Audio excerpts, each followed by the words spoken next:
warahmatullahi wabarakatuh.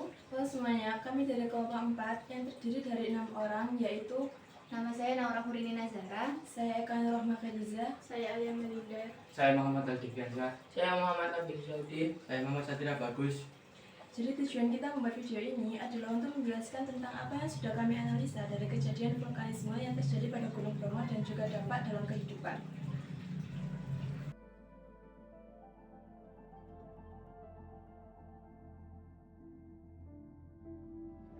Sebelum masuk ke penjelasan, mari kita ulas tentang apa sih Gunung Bromo itu dan bagaimana vulkanisme itu bisa terjadi.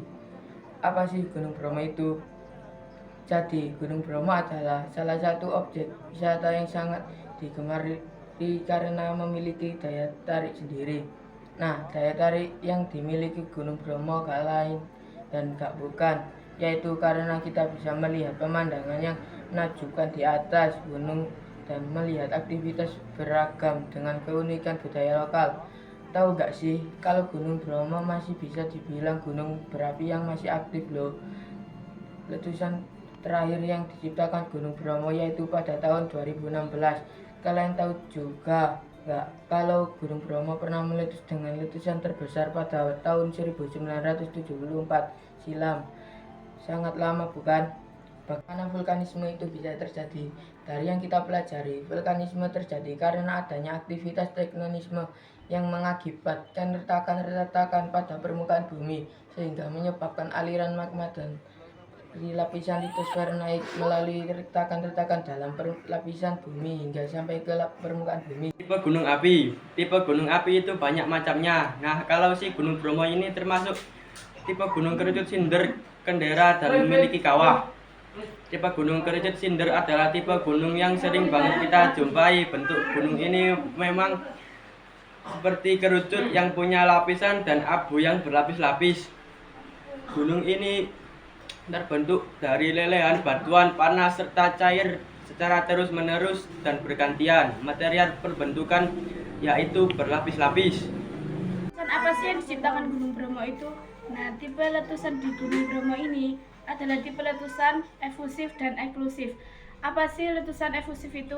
Letusan efusif adalah lava yang keluar secara perlahan dan mengalir tanpa diikuti suatu ledakan. Nah, material yang dikeluarkan di letusan ini yaitu material cair yang berupa lava dan lahar. Lalu letusan eksplosif itu apa? Letusan eksplosif sendiri adalah letusan yang mengeluarkan magma dari gunung api yang berbentuk sebuah ledakan dan berbentuk piroklastik. Piroklastik ini berbentuk batuan klasik yang terbuat dari material vulkanik. Adanya peristiwa vulkanisme dan letusan gunung api, pasti banyak juga dampak yang terjadi bagi kehidupan. Dampak ini dibagi menjadi dua, yaitu ada dampak negatif dan juga dampak positif. Dampak negatif pasti selalu ada dalam suatu kejadian peristiwa letusan gunung api juga memiliki dampak yang negatif loh bagi kehidupan manusia. Apa saja sih dampak negatifnya? 1. Bahaya yang ditimbulkan oleh hasil letusan gunung. Bahaya ini bisa terjadi sebab batu pijar, gas beracun, dan hujan abu yang keluar melalui gunung api.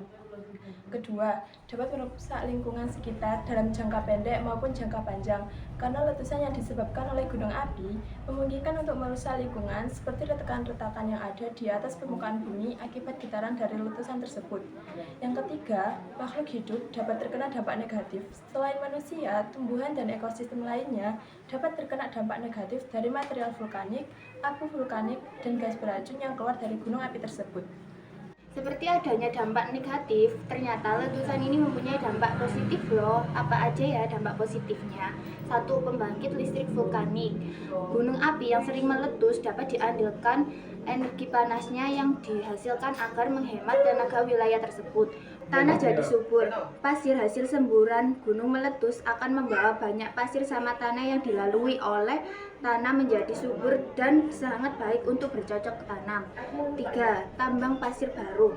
Hal ini bisa menjadi tambang pasir baru karena berbagai manusia. 3. Tambang pasir baru. Hal ini bisa menjadi tambang pasir baru karena berbagai materi vulkanik, terutama pasir berkualitas tinggi dapat dijual dengan harga tinggi. Bencana mitigasi bencana adalah bagaimana cara kita melakukan pencegahan sebelum suatu bencana itu terjadi sampai dengan penanganan saat bencana itu sudah terjadi. Apa aja yang harus dilakukan dalam menghadapi letusan gunung api? 1. Menemukan tempat yang aman untuk mengungsi. Kita tak akan lagi berusaha payah mencari tempat pengungsian saat letusan itu terjadi, yaitu memudahkan kita untuk mengungsi secara cepat. 2. Menghindari lokasi dengan radius yang sudah ditentukan. Dengan ini, kemungkinan kita yang tak akan mudah dijangkau oleh abu vulkanik yang keluar dari gunung api tersebut. Gunakan masker dan pakaian tertutup. Ini mengantisipasi kita agar tak terkena debu vulkanik. 4. Hindari aliran sungai. Masyarakat tidak dianjurkan mendekati daerah aliran sungai karena letusan atau erupsi gunung api bisa menimbulkan bencana sekunder berupa banjir lahar dingin.